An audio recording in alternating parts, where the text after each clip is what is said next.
A man just discovered his wife was cheating on him, and he exposed her in front of everyone at their 10-year anniversary party.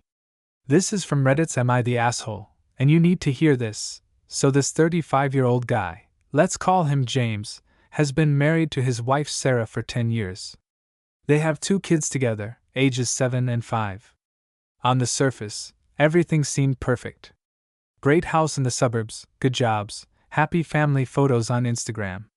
You know the type. The kind of couple everyone looks at and thinks, wow, relationship goals. But about 3 months ago, James started noticing something was off. Sarah was suddenly working late all the time. Like 3-4 nights a week. She'd come home at 9-10 p.m., exhausted, barely talking to him. She was glued to her phone, smiling at texts, then quickly closing the screen when he walked into the room. Her password suddenly changed. She started going to the gym more. New clothes. New perfume. Classic signs, right? But James didn't want to jump to conclusions. He trusted her. They'd been together for 12 years total. High school sweethearts, actually. She was his first love. His only love, really. So he pushed those thoughts away. Maybe she's just stressed at work. Maybe she's planning a surprise for our anniversary. That's what he told himself. Then one night, Sarah forgot her phone at home when she went to pick up their daughter from soccer practice. And it buzzed. James looked at the screen and saw a text from someone saved as Gym Trainer Mike. The message said, "Can't wait to see you tomorrow. Last night was incredible." James felt his stomach drop. His hands started shaking. He knew he shouldn't, but he opened the phone. Her password? Their daughter's birthday. The same password she'd always used. She'd lied about changing it, and what he found absolutely destroyed him. Months of messages. Hundreds of them. Photos. Voice notes. Sarah had been having a full-blown affair with this guy for over 4 months. And here's the kicker. Mike wasn't even a gym trainer. He was her coworker. A guy from her office that she'd mentioned casually a few times. "Oh, Mike helped me with that presentation. Mike and I grabbed lunch. Mike this, Mike that." James had never thought twice about it. She'd been lying about working late when she was actually at his apartment. Those business trips? Yeah, Mike went on those too. Those girls' nights out. She was with him. The messages were explicit. I can't read them here, but trust me, they were bad. Sarah was saying things to this guy that she hadn't said to James in years. Things that made James realize just how checked out of their marriage she really was. She was planning a future with him. In one message, she even talked about how she was just waiting for the right time to leave James. She said, and I quote, "Once the kids are a bit older, I'll tell him. He'll be devastated, but he'll get over it. He always does. He always does." Like James was just some obstacle in her way. Some inconvenience she had to deal with. James spent that whole night reading every single message. Every photo. Every voice note. He sat in his home office, in the dark, going through months of betrayal, while his wife and kids slept upstairs. By the time the sun came up, something in him had changed. He wasn't sad anymore. He was angry. Cold, calculated anger. James was absolutely crushed. But here's where it gets interesting. Instead of confronting her right away, he decided to do something calculated. Something she would never see coming. Their 10-year anniversary party was planned for 2 weeks later. Sarah had been organizing this huge event for months. She'd invited about 80 people, family, friends, coworkers, including Mike, apparently. Neighbors, old college friends. She'd rented a nice venue downtown, hired a DJ, ordered a custom 3-tier cake, arranged catering. She'd spent hours picking out her dress. She was so excited about it. James thought about canceling everything. Just calling it off, filing for divorce, moving on. But then he had a different idea. A darker idea. He decided he would expose her at the party. In front of everyone. Now, I know what you're thinking. That sounds insane, right? That sounds like something from a movie. But James was done. He was done being the good guy. Done being the one who always gets over it. So for the next 2 weeks, James pretended everything was fine. He smiled. He helped with party planning. He even went with Sarah to pick up her dress. The whole time, he was gathering more evidence. Screenshots, printed messages, timestamped photos. He created a whole folder on his laptop labeled Anniversary Surprise. Sarah had no idea. She thought everything was perfect. She even told James one night, "I'm so lucky to have you. This party is going to be amazing." James just smiled and said, "Yeah. It's going to be unforgettable." So the night of the party arrives. The venue looks beautiful. String lights everywhere, flowers on every table, champagne flowing. Everyone's dressed up, laughing, drinking, taking photos. The energy is perfect. Sarah looks stunning in her dress. She's working the room like a professional, hugging everyone, thanking them for coming, showing off her anniversary ring. James watches her from across the room, and for a moment, just a moment, he almost feels bad about what he's about to do. Almost thought everyone's gathered for the speeches. Sarah's parents go first, talking about how proud they are of their daughter and how perfect James and Sarah are together. James's parents go next, similar stuff. Then it's Sarah's turn. Sarah is glowing, playing the perfect wife. She grabs the microphone and gives this heartfelt speech about how much she loves James. How he's her rock, her best friend, her soulmate. How these 10 years have been the best of her life. How she can't wait for the next 50 years together. The crowd is eating it up. People are wiping tears. Sarah's mom is crying happy tears. James's sister is filming the whole thing on her phone. And James just waited. Standing there with a smile on his face, nodding along, while inside he's counting down the seconds.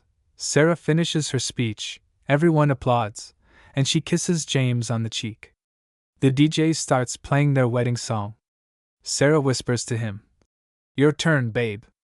After Sarah's speech, it was James's turn to say something. Everyone gathered around closer, expecting him to give some sweet, romantic speech about his wife and their beautiful decade together. The DJ turns down the music. Someone hands James the microphone. He takes it, looks around the room, makes eye contact with Sarah. She's smiling at him, all innocent and loving. Instead of speaking, James pulled out his phone. He walks over to the AV setup. The DJ looks confused. James says, "I need to connect my phone to the projector. I have a surprise slideshow for my wife." The DJ shrugs and helps him connect. The big screen behind the DJ booth lights up. Everyone's looking up at it, expecting wedding photos or cute family pictures. He connected it to the venue's projector, and he started showing the messages. On the big screen, in front of everyone, the first message appears. "I love you so much, Mike. I can't wait until we can finally be together." The room went completely silent. Like dead silent. You could hear a pin drop. People's jaws literally dropped. Someone gasped. Sarah turned white. Her eyes went wide. She looked at the screen, then at James, then back at the screen. Her mom started crying. Not happy tears this time. James's parents looked confused at first, reading the messages, trying to process what they were seeing. Then furious when it clicked, James started narrating the whole thing calmly. Too calmly. He said, "Everyone, I want to share with you what my loving, faithful wife has been doing for the past 4 months." Click.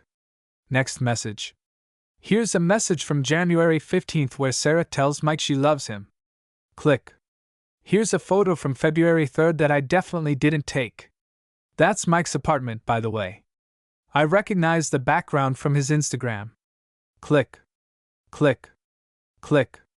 "Here's a voice note from last week where she talks about their weekend plans together while I thought she was at a work conference in Boston." Spoiler alert, she wasn't in Boston. Sarah tried to grab the phone. She was screaming, crying, begging him to stop. "James, please! Please! Not like this!" She's trying to climb over people to get to him. Her dad is holding her back.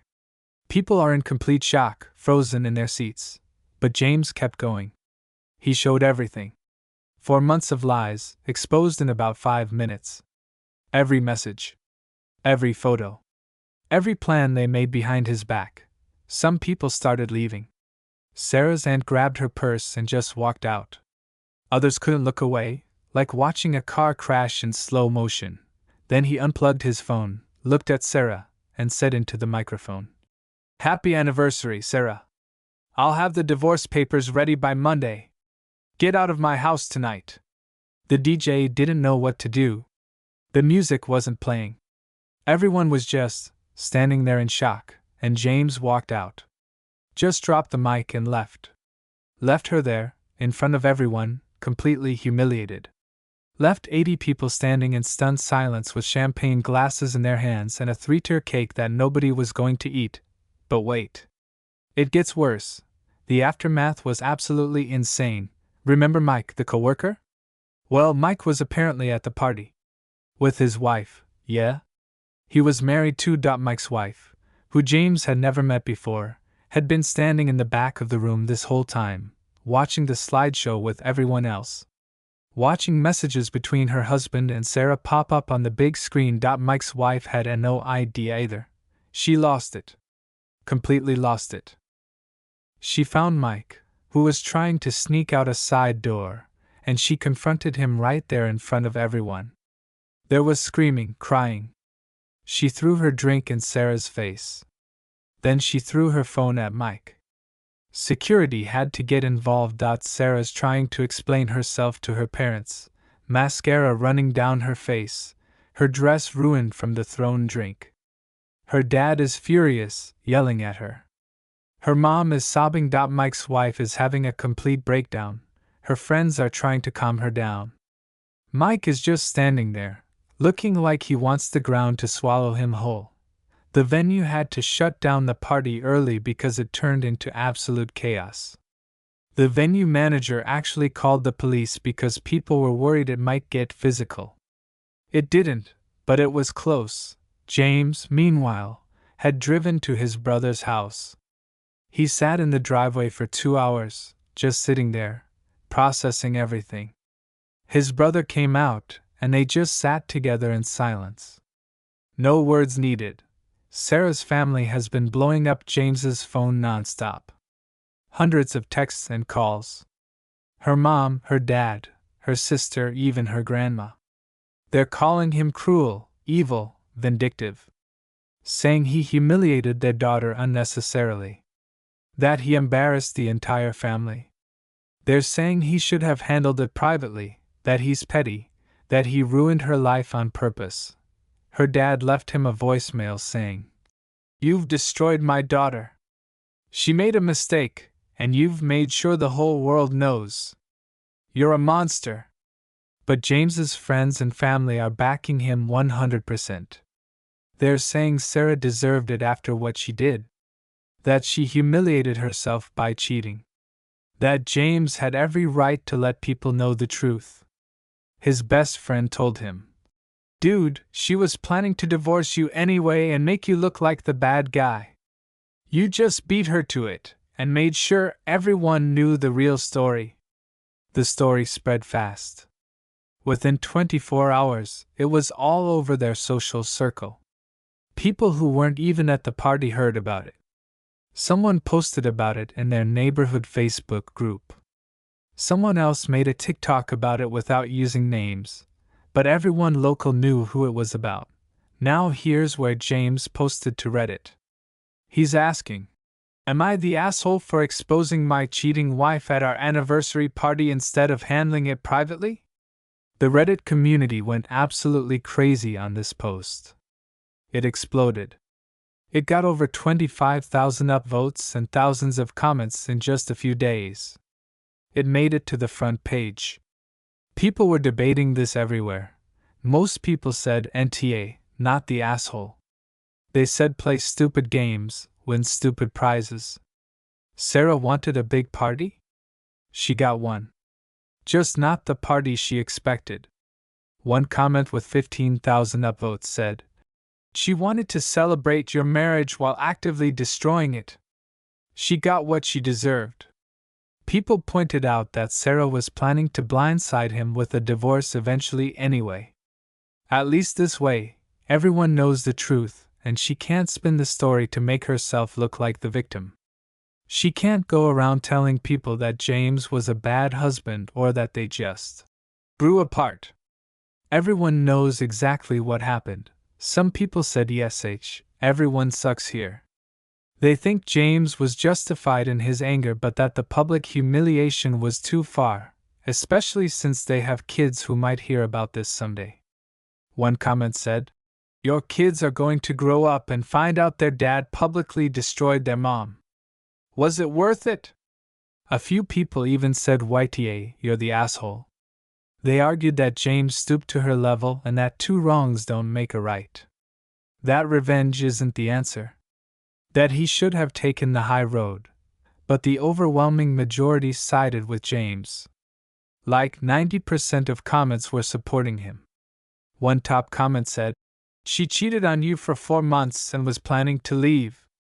You just expedited the process and made sure everyone knew the truth. She wanted to control the narrative. You took that power away." NTA. Update from James, posted 2 days later. Sarah has been staying with her parents.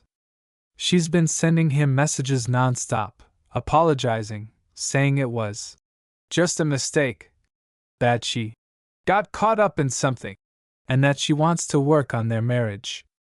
She sent him a 10-page letter explaining herself. James didn't read past the first paragraph. She's begging for another chance, saying Mike meant nothing, that it was just physical, not emotional, that she still loves James and wants their family back, but James is done. Completely done. The divorce is moving forward. He's already met with a lawyer. The papers are being drafted. Mike got fired from their company, by the way. Turns out the company has a strict policy against workplace relationships, especially affairs. HR got wind of what happened, investigated, and let him go. So Mike lost his marriage and his job in the same week. Mike's wife also filed for divorce immediately. She hired an aggressive lawyer and is going after everything. Mike is apparently living in a studio apartment now, completely broke. So both cheaters lost pretty much everything in a matter of days. Sarah's asking for alimony and 50-50 custody of the kids. James is fighting both.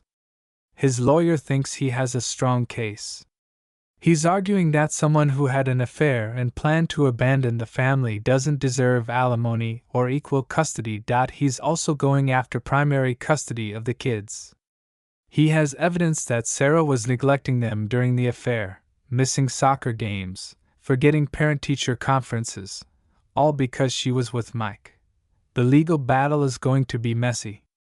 Sarah's family is helping her pay for a lawyer, so this could drag on for months. But James doesn't care. He told Reddit, "I'd rather spend every penny I have on lawyers than give her a single dollar after what she did." So, what do you think? Was James right to expose his cheating wife in front of everyone? Or should he have handled it privately? Do you think the public humiliation was justified? Or did he go too far? What would you have done in his situation? Drop your answer in the comments. I'm genuinely curious what you all think about this one. This is one of those stories where I can see both sides, and I want to know where you stand. If you enjoyed this story, hit that subscribe button for more daily Reddit drama. We post twice a day, at 2 p.m. and 8 p.m. Eastern Time, so you never miss the chaos. I'm RDV Stories, and I'll see you in the next one.